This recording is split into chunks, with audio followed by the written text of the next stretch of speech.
চক্ষু বন্ধ, কেউ আমার কথা শোনে না। মসজিদে চলে গেল চারজন, সেখান থেকে খাটিয়ে আনা হলো। খাটিয়ে আনার পরে আমাকে খাটিয়াতে শোয়ানো হইল। এখন দুইজন লেগে গেছে আমাকে গোসল দেওয়ার জন্য। আমি জানতে চাইলাম কাকে গোসল দিবা গো? পরে বুঝলাম যে আমাকে গোসল দেওয়া হবে। এই পানির মধ্যে সাবান মিশানো হয়েছে। এই সাবান যখন চোখের পানিতে পড়ে, চোখের পানিগুলো চোখ জ্বলা শুরু করে। আমি বলতে চাইলাম এত কম দামি সাবান দিয়ে গোসল দাও কেন? কিন্তু চক্ষুটা আমার বন্ধ, কেউ আমার কথা শুনে না। আমার সমস্ত শরীরের মধ্যে বনে দেওয়া হইল, চোখের মধ্যে দেওয়া হলো, সাবান দিয়ে দেওয়া হইল। কিন্তু সাবান দিয়ে যখন ধুইল, চোখের মধ্যে সাবান পড়ে চোখটা জ্বলে। আমি মনে মনে বলতে চাইলাম চোখটাকে মুড়ে দাও, আমার চক্ষুটা বন্ধ, কেউ তো আমার কোনো কথা শোনে না। আমার শরীর মাথা থেকে পা পর্যন্ত কিছু দাবা দেয় যাতে ময়লাগুলো বের হয়ে যায়, কিন্তু আমার শরীরটা ব্যথা হয়ে গেছে। সামান্য হাত রাখছে, আমি তো ব্যথা পাইতেছি। আমার বলতে মনে চায় একটু আস্তে চাপতো, আমি তো ব্যথা পাই, কিন্তু আমার চক্ষু যেহেতু বন্ধ হয়ে গেছে, এখন আমার কথা কেউ শোনে না। আমাকে গোসলের কাপড় পরানো হইল, গোসল দেওয়া শেষ হইল। শেষ হওয়ার পরে আমি জানতে চাইলাম, নিচে আমাকে চাটার মধ্যে শোয়াইলো, চাটার মধ্যে আমার কাপড়ের কাপড় রাখা হইল। দুনিয়া থাকা অবস্থায় কত দামি কাপড় পরলাম, এখন আমাকে মার্কিন কাপড়ের কাপড় বানানো হইল। আমি বলতে ইচ্ছে করলাম দামি কাপড় দিয়ে আমাকে সুন্দর দাফন করো, কিন্তু আমার চক্ষুটা বন্ধ, আমার কেউ নাই। আমাকে যখন শোয়ানো হলো, কাপড়টা পরানো হলো, বাসার সামনে রাখা হলো। রাখার পরে আমার ছেলেটা আইসা কান্দে, আমার আব্বা গেল কোথায়?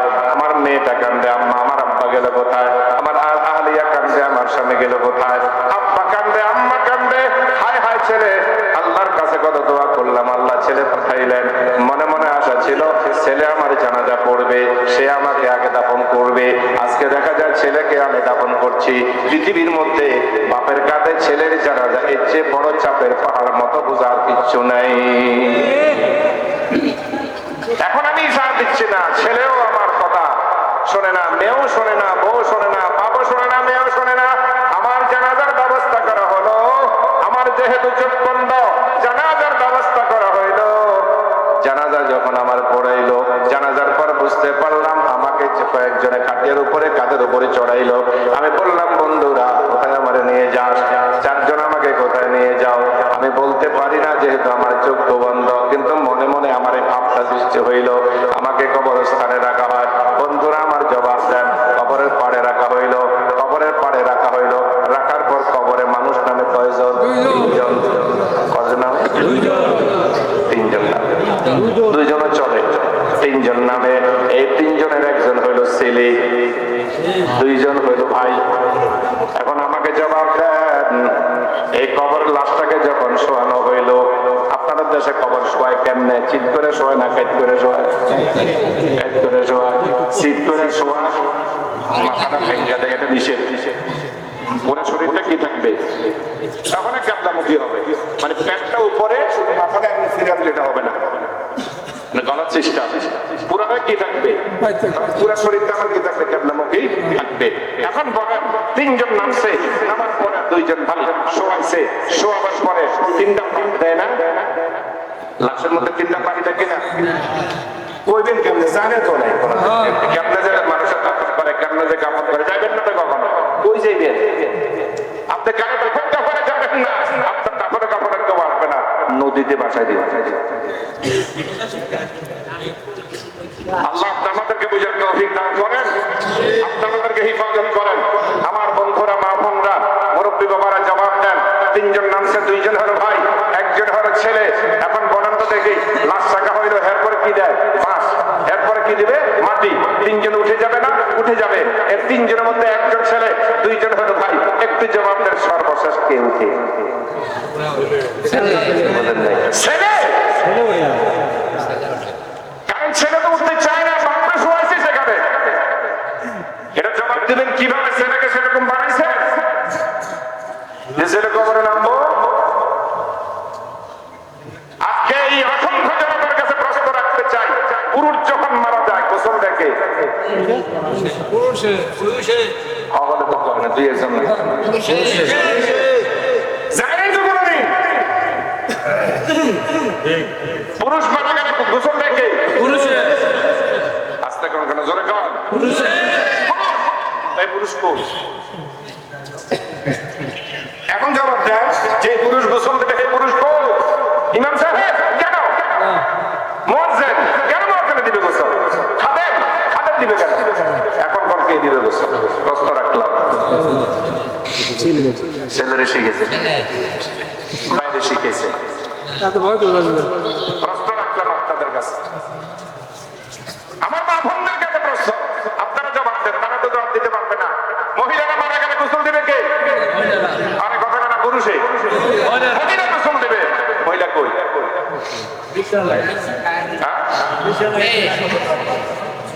এখন বিশ্রাম আমাকে কেন কে গোসল দিতে পারে কে আপনার মেয়ে আছেন না এই যে বাপে এখন শোবে বাপকে এখন যে গোসল দেওয়া হবে এটা শেষ গোসল না এই বাপের ছেলেরা যে বড় করছে কতগুলো গোসল দিছে দিছেনি এখন এই ছেলেটা বাপের শেষ গোসল দেয় না কেন শিখেন নাই জানেন আজকের মাহফিল কোরআনের তাফসীর এগুলো বলার জন্যই মনে হয় আমার উজ্জ্বল সাহেব আছে আল্লাহ আমাদেরকে কবুল করেন মাফ করে দেন এই কোরআন মতো চলবো কিনা আমরা ইনশাআল্লাহ এই কোরআন মতো চলবো কিনা ইনশাআল্লাহ চলতে পারছি কিনা সেটা হিসাব ভিন্ন আগে নিয়ত করি ইনশাআল্লাহ বরকত দেবেন আল্লাহ আমি সবার কাছে অনুরোধ জানাবো মাইকের আওয়াজ যতটুকু যায় কবরের নিচে যারা আছেন তারা সহ মাহফিলে শুধু আসবে না ওই ফেরেশতারা শুনবে দুঃখ কোরআনের মধ্যে কোরআনের কতগুলো আয়াত জানা যাচ্ছিলেন কয়টা ঠিক না সবগুলো ঠিক সবগুলো ঠিক কোরআনের কতগুলো আয়াত মানলে মুসলমান আরে বুঝে না শুধু সবজিয়া হুজুর ওয়াজ করবে লালি ফরহাদের কাহিনী কইব কিচ্ছে কাহিনী গুলো খুব মজা লাগে ওয়াজ মজা লাগে না প্রেমের কথা আছে এটা মজা লাগে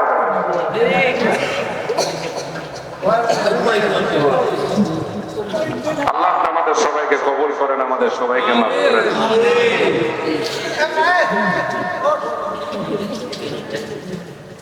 গোসল করাবে পুরুষ যদি মারা যায় পুরুষ গোসল দেবে মহিলা মারা গেলে মহিলা গোসল দেবে তাহলে আমাদের মধ্যে হওয়া দরকার আছে কিনা অনুরোধ জানালাম ইনশাআল্লাহ আগামী বছর মাহফিলে আসলে আমি আপনাদের ঘরে ঘরে গিয়ে খবর নেব যে কে কে গোসল শিখছে 2 নম্বর এই কোরআন অনুযায়ী চলবো কোরআনের সবগুলো আয়াত সত্য কয়টা মানতে হবে আরে কথা বলেন না জোরে কান কথা যুবক ভাইরা মুখ বন্ধ রাখেন মুরব্বীরা বলেন কয়টা মুরব্বীরা বন্ধ রাখেন যুবক ভাইরা বলেন যে কয়টা কয়টা মানলে মুসলমান কয়টা না মানলে দেই না কঠিন হয়ে গেছে প্রশ্ন না একটা না মানলে দেই না হবে প্রত্যেকটা আয়াত মানলে মুসলমান এক আয়াত যদি না মানে সে কি হয়ে যাবে ধরে কোন সে কিভাবে হবে আসতে পারে একটা আয়াত যদি অস্বীকার করে সে কি হবে এখন আমাকে বলেন কোরআনের মধ্যে পর্দা করার কথা আছে আস্তে কর যারা পর্দা করে তারা কোরআনকে মানে আর যারা করে না কত আপনারা মনে মনে চিন্তা করে হুজুর তো পোষ মতো দোষ করা গেছে না তোরা না আল্লাহ মাফ করুক এটা তোরা না আসলে বুঝার জন্য দুঃখ সারা জীবনটা কিভাবে গেছে আমাদের আমি ঢাকার থেকে আসছি ঢাকাতে বসে চিন্তা করতেছি না আমার চিন্তা হলো আপনাদেরকে নিয়ে জান্নাতে যাইতে হবে ইনশাআল্লাহ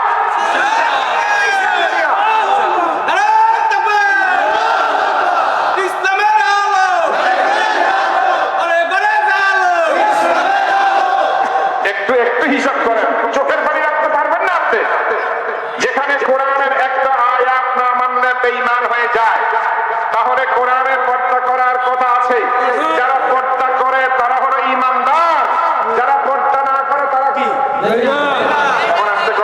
পর্দা করা কোরআনের আয়াত মানা হয় যদি না করা হয় তাহলে আয়াতকে অস্বীকার করা হয় একটা আয়াত না অনেকগুলো আয়াত একটু আগে বললেন একটা আয়াত না মানলে বেঈমান হয়ে যায় পর্দা না করার কারণে যতগুলো আয়াত আছে সবগুলো অস্বীকার করা হয় শুধু ওয়াজ শুনে বুঝে না রাগ করতেছে রাগ করেন না জান্নাতে দেখা হবে ইনশাআল্লাহ কে কে জান্নাতে যাবে একসাথে হাত আল্লাহু আকবার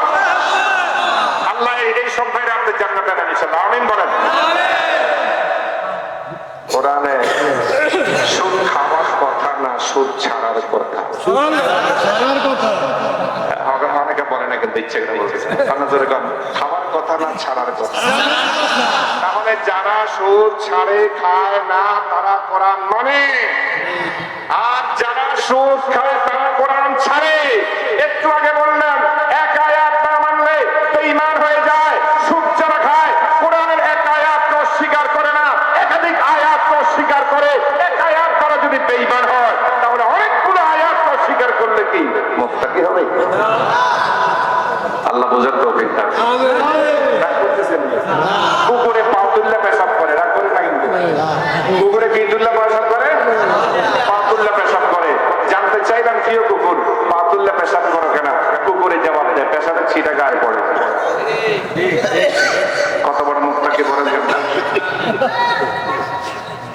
পেশাবের ছিটা গায়ে পড়ে জন্য কুকুর কি করে? পাঁচ জায়গায় পেশাব করে। মুসলমান আছে জানিও না বুঝেও না কিছু, নিজেকে মুত্তাকি পরহেজগার দাবি করে। কোরআনের সাথে সম্পর্ক নাই, হাদিসের সাথে সম্পর্ক নাই, মসজিদের সাথে সম্পর্ক নাই, মাদ্রাসার সাথে সম্পর্ক নাই, শরীয়তের সাথে সম্পর্ক নাই। আবার পরে আমরা তরিকতের লোক। নামাজ পড়া না কেন? নামাজ পড়ার কথা না ছাড়ার কথা? সবাই বলতে হবে পড়ার কথা না ছাড়ার কথা। যদি পড়া হয় তাহলে কোরআন মানা হয়, যদি না পড়া হয় তাহলে কোরআন। একটা আয়াত না অনেকগুলো আয়াত? এক আয়াত না মানলে মুসলমান থাকে না, অনেকগুলো আয়াতকে না মানলে মুসলমান কিভাবে থাকবে? এই সমাজের মধ্যে বেনামাজি আসেনি? কম না বেশি? আমাকে জবাব দেন। রাসূল বলছেন যেই ঘরে কোরআন নামাজ নাই সেই ঘর হলো কবর, যেই ঘরে নামাজ আছে সেই ঘর কবর না। এখন আমাদেরকে জবাব দেন জিন্দা বাড়ি কয়টা আর মুক্ত কবরের ওলা বাড়ি কয়টা? আপনাদেরকে ওয়াজ শিখে যাবো, আগামীতে ওয়াজ করবেন আপনারা। আমরা সবসময় আসা দরকার নেই। ঢাকার থেকে একটা গাড়ি রিজার্ভ করতে 7 ঘন্টা যাবে, আমি 4 ঘন্টা আসতে 5 ঘন্টা, যাইতে 5 ঘন্টা, 6 ঘন্টা, আপনারা 2 ঘন্টা, 10 ঘন্টা। কে আমরা ওয়াজ করবো? কে হুজুর ওয়াজ করবো? আমরা আসা দরকার নেই, আপনারা ওয়াজ করবেন। নামাজ পড়ার কথা নাকি ছাড়ার কথা? রাগ করতেছেন? এখন কেউ যদি নামাজ পড়ে কোরআনের উপরে আমল করে আল্লাহ কবুল করে না? আমিন বলেন। আর কেউ যদি নামাজ না পড়ে অথবা অস্বীকার করে তাহলে ঈমান না বেঈমান? যারা কারণে ঈমানদার না বেঈমান? একটা আয়াত মানা হলো না, অনেকগুলো আয়াতকে না মানা হলো। হায় রে মুসলমান, জোহর পরে ঠিকই গরু গোশত খায় মুসলমান, আবার জোহর পরে একটু ঘুমায় মুসলমান, মিষ্টি বেশি করে খায় মুসলমান। আমাদের সেই দেখো জোহর পরে মুসলমান তো মাশাআল্লাহ সুন্নাত মতো মিষ্টি খায়। কেন? সুন্নাত, নবী সুন্নাত খেতে বলছে। জোহর পরে ঘুমায় কেন? নবী জোহর পরে ঘুমাইতে গেছে। ও হো হো, এছাড়া কোনো সুন্নাত নেই, মিষ্টি মার্কা সুন্নাত। তাহলে আমার বোঝার বিষয় হইল কিছু ভাই আছে তারা বলে আমরা তরিকতের লোক, আমরা তরিকতের লোক। যদি বলা হয় যে ভাই তুমি তো তরিকতের লোক, তুমি নামাজ পড়ো না কেন? তখন বলে নামাজ পড়া এটা হলো শরীয়তের কাজ, তরিকত জানা হেরা নামাজ পড়ে না, এই জন্য আমরা কি পড়ি না? নামাজ পড়ি না। সুবহানাল্লাহ না ইন্না লিল্লাহ? কথা বলে না সুবহানাল্লাহ ইন্না লিল্লাহ? তাহলে আমাকে বলেন পায়খানা খাওয়ানো শরীয়তের কাজ, তরিকতের কাজ না, তাহলে তরিকতের যত ভাই সব কি গু খাইব? নাউযুবিল্লাহ। কেন নাউযুবিল্লাহ? বলছেন শরীয়তের কাজ। তারা তো বললাম না তরিকতের লোক, শরীয়তে নামাজের কথা আছে, এই জন্য আমরা নামাজ পড়ি না। আমরা তরিকতের লোক, তো শরীয়তে পায়খানা খাওয়া নিষেধ, তরিকতে পায়খানা খাওয়া নিষেধ না। তো তোমরা পায়খানা খাও, তাহলে বুঝে যাবে তুমি বড় তরিকতের লোক। শরীয়ত ছাড়া তরিকত হবে না, শরীয়ত ছাড়া হাকিকত হবে না, শরীয়ত ছাড়া মারিফত হবে না, শরীয়ত ছাড়া কিচ্ছু হবে না। যারা এই কথা বলে শরীয়ত বাদ দিয়া তরিকত হাকিকত মারিফত নিয়ে আসেন সামনে। নামাজ নাই, রোজা নাই, হাদিস নাই, খোদা নাই, কিচ্ছু নাই। আল্লাহ আজকে তাফসীরে মাহফিলকে কবুল করেন, কবুল করেন আল্লাহ। জোরে গাও। এই কোরআনের মধ্যে গান করার কথা না গান ছাড়ার কথা? একটা আয়াত দেখেন যে গান করার কথা আছে? নাই। অহেতুক বলা হয়েছে, এটা খারাপ বলা হয়েছে, সেটা গুনার কাজ বলা হয়েছে এখানে। তাহলে আপনি কোন শরীয়তের আলেগান? আর নাম দিয়েছেন তাফসীরুল কোরআন। আমি ধন্যবাদ জানাই যারা আয়োজন করেছেন, তাফসীরুল কোরআন শিরোনাম দিয়েছেন। আমার কথা হলো এটা, আল্লাহ আয়াত কিন্তু বসছে, সে আয়াতে যাইতেই পারি নাই। এই ফাঁকে আমাকে 12টা পর্যন্ত টাইম দেওয়া হয়েছে, আলহামদুলিল্লাহ 12টার পরে ছুঁই ছুঁয়ে ভাব 12টা হয়ে যাবে ইনশাআল্লাহ, কথা শেষ হয়ে যাবে। আমি যে আয়াতটা তেলাওয়াত করছিলাম সূরাতুল বাকারা 281 নং আয়াতের সর্বশেষ আয়াত, একটু ভালো করে শুনেন। একটা আয়াত শুধু পড়েছিলাম, আরো অনেকগুলো পড়েছিলাম। এই আয়াত মনে রাখবেন 202 আর 1 সূরা বাকারা, পারা হলো 3, 2 আর 1। এটা এমন একটা আয়াত, কোরআনুল কারীমের সর্বশেষ আয়াত। কোন আয়াত? সর্বশেষ মানে কি? আল ইয়াউমা আকমালতু লাকুম দীনাকুম, এটা সর্বশেষ। এটা হলো বিদা হজের মাঠে, হজের সফরের সর্বশেষ আয়াত। ওই আয়াত নাযিল হওয়ার পরে আমাদের নবীজি প্রায় 80 জন দুনিয়াতে ছিলেন, 80 দিন। কিন্তু যে আয়াতটা পড়লাম, এই আয়াতটা আসার পরে নবীজি আর ছিলেন মাত্র 7 দিন। কতদিন? 7 দিন, অথবা কেউ বলেন 21 দিন। এরপরে আর কোন আয়াত আসে না। আয়াত মানে কি? কোরআন মানে কি? কালামুল্লাহ বলিলে সেটা হলো এই আয়াত। আল্লাহ নবীর সাথে অনেক কথা বলেছেন, শরীয়তের গল্প যা যা সবকিছু বলেছেন। এখানে সর্বশেষ যে কথা সেটা হলো আল্লাহ বলেন ওয়াত্তাকু ইয়াওমান তুরজাউনা ফীহি ইলাল্লাহ। হে নবী, সেই দিনকে ভয় করুন যেই দিন সকলকে ফিরে যেতে হবে আল্লাহর কাছে। কথা বলেন না? হে নবী বলে দেন, সেই দিনকে ভয় করো যেই দিনকে সকলকে ফিরে যেতে হবে কার কাছে? আল্লাহর কাছে। সুম্মা তুওয়াফা কুল্লু নাফসিন মা কাযাবাত, অতঃপর আল্লাহর কাছে যাওয়ার পর যে যা করেছে সবকিছুর হিসাব নিকাশ, সবকিছুর জবাব দিতে হবে। আল্লাহ নায়াতে বলেন সুম্মা ইন্না ইলাইনা ইয়াবাহুম, সকলে আসবে কার নিকটে? আমার নিকটে। সুম্মা ইন্না আলাইনা হিসাবাহুম, হিসাব দিবে কার কাছে? আল্লাহর কাছে। পরিষ্কার? নবী সেই দিনটাকে ভয় করেন যেই দিন সকলে যেতে হবে কার কাছে? যাওয়ার পরে দুনিয়াতে থাকা অবস্থায় যে যা যা করেছে সবগুলোর হিসাব আল্লাহর কাছে দিতে হবে। আল্লাহ বলেন সুম্মা লা ইউযদামুনা ওয়া হুম লা ইউযদামুন, সেদিন কোনো জুলুম করা হবে না। যার যা পাওয়ার তাই পাবে, বেশিও পাবে না, কমও পাবে না, যার যা প্রাপ্য সবকিছু পাবে।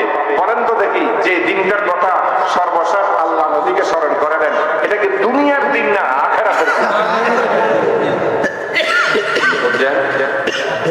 এখন বলেন আমরা আখিরাতকে বিশ্বাস করি কিনা? আমাদের মৃত্যুকে বিশ্বাস করি। মৃত্যুর পর আমাকে জীবন দান দিবেন বিশ্বাস করি তো? আমাকে হিসাব নিকাশ দিতে বিশ্বাস করি কিনা? তাহলে আমার এমন কাজ করতে হবে যেটাতে হিসাব দিয়ে পার পাওয়া যায়। শরীয়ত বিরোধী কাজ যদি করা হয় পার পাওয়া যাবে? আমি শুনলাম, আল্লাহ মাফ করুক, আল্লাহ তাআলা কোন জায়গাতে গজব দেওয়ার জন্য যদি কোরআন সুন্নাহ বিরোধী কোনো কাজ করা হয় সেই এলাকাতে সেই দেশে গজব আসবে। আপনাদের এলাকায় আল্লাহ মাফ করুক অথবা কোথাও যেখানে হোক অত্যন্ত মারাত্মক অবস্থা কথা, যেখান থেকে আমাদের ওয়াজ করা ঠিক না, আপনারাও বেঁচে থাকা ঠিক না, আপনাদের উপরে যে কোনো সময় গজব আসতে পারে। আপন দুই বোন একসাথে যদি এক স্বামীর ঘরে থাকে হারাম, কবিরা গুনাহ, কোরআন বিরোধী, হাদিস বিরোধী, শরীয়তও নাই, তরিকতও নাই। দুই বোনকে যদি কেউ একসাথে বিবাহ করে, বনে বনে যা এক বোনে চুলাইব আরেক বোনের গাল। এখানে জাননি হয়েছে না শপিং হয়েছে? শপিং কেমন হলো? দুজনের স্ত্রী, এক স্বামী, আপন দুই বোন স্ত্রী, গজব, জিনা, ব্যভিচার। কোন গ্রামে যদি সে বিচার না করা হয় গজব আসবে। আল্লাহ মাফ করুক, আল্লাহ হেফাজত করুক। গর্হিত কাজগুলো সমাজে যদি হয়, আজকে এখানে শত শত মানুষ, কি দায়িত্ব আপনাদের বলেন? দুনিয়ার সবকিছু বুঝেন, মেয়ে আর মাকে যদি একসাথে বিবাহ করা যায়, মেয়ে আর মাকে যদি একসাথে বিবাহ করা যায় না হয়, দুই বোনকেও একসাথে বিবাহ করা যায় নাই, হারাম, কবিরা গুনাহ, জাহেলি কাজ, যে জাহালাতের কারণে আল্লাহ নবী বানাইছে, কোরআন পাঠাইছে। মানুষ ফেরেশতা, অপরাধ হয়, অন্যায় হয়, হতেই পারে, আল্লাহ মাফ করে দেবেন ইনশাআল্লাহ। শিরক ছাড়া যে কোনো গুনাহ আল্লাহ মাফ করে দেবেন। আল্লাহ বলেন বাজা বাজা আর আছে হস্তে বারাজা গর কাফের কুরবা বুত পুরস্তি বাজা। আমার মুরব্বী বাবারা, আপনাদের কাছে দায়িত্ব দিয়ে যাই, শুধু জুমার নামাজ পড়লে হবে না, ঈদের নামাজ পড়লে হবে না। জিনিসগুলো যদি কোনো মারাত্মক মারাত্মক গর্হিত কাজ হয়, শরীয়ত বিরোধী কাজ যদি হয়, ছোট্ট ছোট্ট কাজ হতে পারে, মুনাফিকি কাজ হয়, শিরকি কাজ হয়, কুফরি কাজ হয়, তবে এমন কাজ যেটা যেটা জঘন্যের উপরে জঘন্য, তাহলে আল্লাহ আমাদেরকে মাফ করবেন না, আমরা কেউ ছাড় পাবো না। আল্লাহ বুঝার তৌফিক দান করেন। আমার আজকের আলোচনার পরেই এই দুই বোনকে ভিন্ন করতে হবে, যদি না করা হয় তাহলে বসবাস, যদি কোথাও থাকে আল্লাহ দুনিয়াতে কেউ বিপদে পড়লে অনেকে আগে আসে, কিন্তু কবরের নিচে বিপদে পড়লে আগে আসবে কেউ? তো ভাই জবাব দেন। সর্বশেষ আল্লাহ নবীর সাথে কথা বলে আখিরাতের কথা স্মরণ করাইলেন। আপনি হিসাব করে দেখেন, এই যে সুদ খায়, ঘুষ খায়, মারামারি করে, কাটাকাটি করে, হিংসা করে, জায়গা নিয়ে পথ নিয়ে লড়াই করে, একটাই কারণ, ওরা ভাবে যে মরবে না, দুনিয়ার থেকে যেতে হবে না, দুনিয়ার থেকে যাবে না, থাকবেই। এই যে গর্হিত কাজ যতগুলো বললাম, একটাই কারণ, আল্লাহর সামনে দাঁড়াতে হবে, হিসাব দিতে হবে। এই বিশ্বাস না থাকার কারণে গর্হিত কাজ, অশ্লীল কাজ, কবিরা গুনাহ, সাগীরা গুনাহ যত আছে সবগুলো হচ্ছে। আল্লাহ আপনি আমাদের সবাইকে মাফ করে দেন। শুধু তাই নয়, বিবাহ শাদী যখন হয়, কাজী সাহেবের দায়িত্ব দেখা, এদের সম্পর্কটা কি? ভাই বোনে বিয়ে হয়? ভাই বোনে যদি বিবাহ যদি না হয়, বোনে বোনে হয় কেমন? একসাথে নাউজুবিল্লাহ, বুঝেন মিয়া? মায়ের মেয়ে যদি একসাথে না হয়, বোনে বোনে একসাথে হবে না, ভাই ভাইও একসাথে হবে না। গজব। আল্লাহ আমাদেরকে মাফ করে দেন। রাগ করছেন নি করে? তো আল্লাহ ভুল যদি হয় আপনার কাছে ক্ষমা চাই। আমার ভাইরা অনেক রাত 12টা পর্যন্ত আর দরকার নেই, কারণ হলো ফজর নামাজ পড়তে হবে ইনশাআল্লাহ। এই মাহফিলটা আজকে আপনাদের কাছে ভালো লাগছে কিনা? এখানে কোরআন সুন্নাহ বিরোধী একটা কথা কি পাইছেন? যদি না পেয়ে থাকেন তাহলে আল্লাহর জমিনে আল্লাহর কথা চলবে কি চলবে না? এখন চলবে কি চলবে না? তাহলে আমরা ধন্য হব। আল্লাহ এই প্রোগ্রামকে আপনি সুন্দরভাবে ভবিষ্যতে আরো ভালোভাবে করার তৌফিক দান করেন। জোরে বলেন আমিন।